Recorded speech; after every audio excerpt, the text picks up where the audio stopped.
स्वागत। आज हमारे पास हिमाचल प्रदेश पर कुछ दिलचस्प जानकारी है। ये हिमाचल प्रदेश सौंदर्य और संस्कृति लेख के कुछ हिस्सों से ली गई है। देखने में तो शायद ये बस पहाड़ों और बर्फ की जगह लगे, है ना? लेकिन स्रोत बताते हैं कि यहाँ भौगोलिक और संस्कृति विविधता का एक कमाल का संगम है। हाँ, सही कहा। और आज हम इसी संगम को समझने की कोशिश करेंगे कि कैसे ये पहाड़, नदियाँ, यहाँ की संस्कृति और आधुनिकता सब एक साथ फलते फूलते हैं और क्या चीज इसे इतना खास बनाती है। चलिए इन स्रोतों में जरा गोता लगाते हैं। तो शुरुआत करते हैं इसके भूगोल से। ये उत्तरी भारत में है, पश्चिमी हिमालय में बसा हुआ। पड़ोसी राज्य देखें तो जम्मू कश्मीर, पंजाब, हरियाणा, उत्तराखंड और एक तरफ तिब्बत भी है। मतलब चारों तरफ से पहाड़ों से घिरा हुआ। और नदियाँ भी भरपूर हैं। ब्यास, चिनाब, रावी, सतलुज, यमुना जैसी बड़ी नदियां यहीं से तो निकलती हैं। और ये नदियां देखिए आगे चलकर इसकी अर्थव्यवस्था का एक बड़ा हिस्सा भी बनती हैं। इस पर हम बाद में आएंगे। जलवायु भी देखिए कितनी विविध है। सर्दियों में कड़ाके की ठंड और बर्फबारी, खासकर ऊंचाई वाले इलाकों में। और गर्मियों में एकदम मन मोह लेने वाला सुहावना मौसम। शायद इसीलिए साल भर लोग यहाँ खींचे चले आते हैं। हाँ बिल्कुल। और आने वालों के लिए जगहों की भी कोई कमी नहीं है। शिमला का जिक्र करते हैं, राजधानी है, अपनी पुरानी अंग्रेजी स्टाइल की इमारतों और मॉल रोड के साथ। वो एक अलग ही फील है वहाँ का। हाँ, और फिर मनाली है, एडवेंचर के शौकीनों का अड्डा कह सकते हैं इसे। रोहतांग पास का गेटवे भी तो वही है। और धर्मशाला, मैक्लोडगंज, वहाँ तिब्बती संस्कृति की गहरी छाप दिखती है।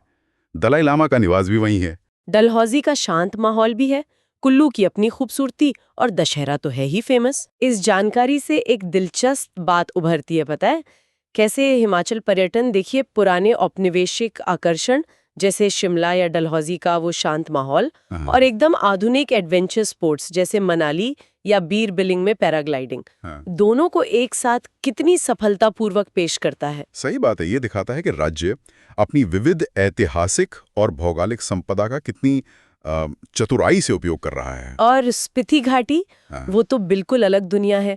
ठंडा रेगिस्तान, प्राचीन मठ, वाकई चुनाव करना मुश्किल है कि कहाँ जाएं। हाँ बिल्कुल। और संस्कृति वो भी उतनी ही रंगीन है यहाँ की। हिंदी तो है ही आधिकारिक भाषा, पर यहाँ कई तरह की पहाड़ी बोलियां भी हैं और कुछ इलाकों में तिब्बती भी बोली जाती है। ये बहुभाषी होना भी इसकी विविधता दिखाता है। बिल्कुल।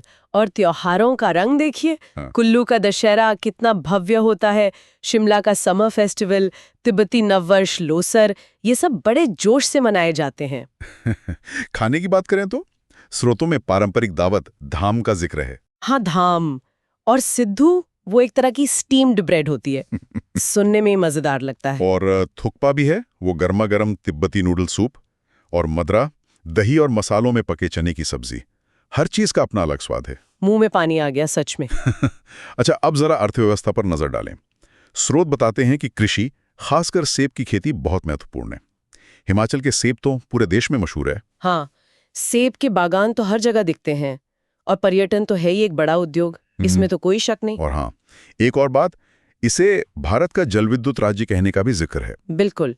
जो नदियां हमने शुरू में गिनी थीं, उनकी वजह से यहाँ बिजली उत्पादन की जबरदस्त क्षमता है। बिल्कुल। तो पहाड़ पानी भी दे रहे हैं और बिजली भी। ये प्रकृति और प्रगति का एक सीधा कनेक्शन है यहाँ। सही कहा। अच्छा, एडवेंचर की बात करें तो हमटा पास और त्रियोण जैसे ट्रैक्स का जिक्र मिलता है। हाँ, ट्रैकिंग के लिए तो स्वर्ग है। और सोलोंग वैली में स्कीइंग का मजा लिया जा सकता है। और बीर बिलिंग, स्रोत बताते हैं कि ये पैराग्लाइडिंग के लिए दुनिया की बेहतरीन जगहों में से एक है। सोचिए जरा, वहां से उड़ने का अनुभव कैसा होता होगा। अद्भुत। लेकिन रोमांच के साथ साथ यहाँ आध्यात्मिकता भी खूब है। इसे देवभूमि कहते हैं, यानी देवताओं की धरती। हाँ, यहाँ कई प्राचीन मंदिर हैं, जैसे चामुंडा देवी। मणिकरण साहिब गुरुद्वारा भी है, गर्म पानी के चश्मों के साथ। हाँ, मतलब यहाँ आकर लगता है कि रोमांच और शांति दोनों एक साथ मिल सकते हैं। ये विरोधाभास ही शायद इसकी खासियत है। बिल्कुल। अच्छा, कुछ मजेदार बातें भी हैं इन स्रोतों में। हाँ, जैसे वो कालका शिमला रेलवे, जिसे प्यार से टॉय ट्रेन कहते हैं, वो यूनेस्को की विश्व धरोहर स्थल है। अरे वाह, उस छोटी सी ट्रेन में पहाड़ों के बीच वो घुमावदार सफर, वो तो जरूर करना चाहिए। और ये वाला सुनिए, दुनिया का सबसे ऊंचा क्रिकेट ग्राउंड चैल में है, शिमला के पास। क्या बात कर रहे हैं, पहाड़ों की चोटी पर क्रिकेट! स्रोत ये बताते हैं तो यकीन करना मुश्किल होता है। हाँ, सोचिए, छक्का मारा तो गेंद कहीं अगली पहाड़ी पर ही ना पहुंच जाए। हाँ हाँ बिल्कुल। तो कुल मिलाकर इन स्रोतों से साफ है कि हिमाचल प्रदेश सिर्फ एक सुंदर पहाड़ी राज्य नहीं है, बल्कि ये प्राकृतिक नज़ारों, एडवेंचर, आध्यात्मिकता और एक जीती जागती रंगीन संस्कृति का अनूठा पैकेज है। सही कहा। शिमला की वो औपनिवेशिक रौनक से लेकर स्पीति के उस शांत ठंडे रेगिस्तान तक हर किसी के लिए कुछ न कुछ है यहाँ। यहाँ का हर पहलू, चाहे वो ऊंचे पहाड़ हों या बहती नदियाँ, रंगीन त्योहार हों या वो रोमांचक खेल, हाँ, या सेब के बागान या फिर वो हाइड्रो पावर प्रोजेक्ट्स, सब मिलकर एक बहुत ही दिलचस्प तस्वीर बनाते हैं। यहाँ परंपरा और आधुनिकता सही में कंधे से कंधा मिलाकर चलते दिखते हैं। सच में। और ये सोचना वाकई दिलचस्प है कि एक ही राज्य के भीतर इतनी ज्यादा भौगोलिक, सांस्कृतिक और अनुभवात्मक विविधता, मतलब शांत मठों से लेकर हाई एड्रेनलिन पैराग्लाइडिंग तक, ये सब कैसे एक साथ पनपता है और एक दूसरे को दबाने के बजाय एक दूसरे को और निखारता है। शायद यही हिमाचल का असली जादू है।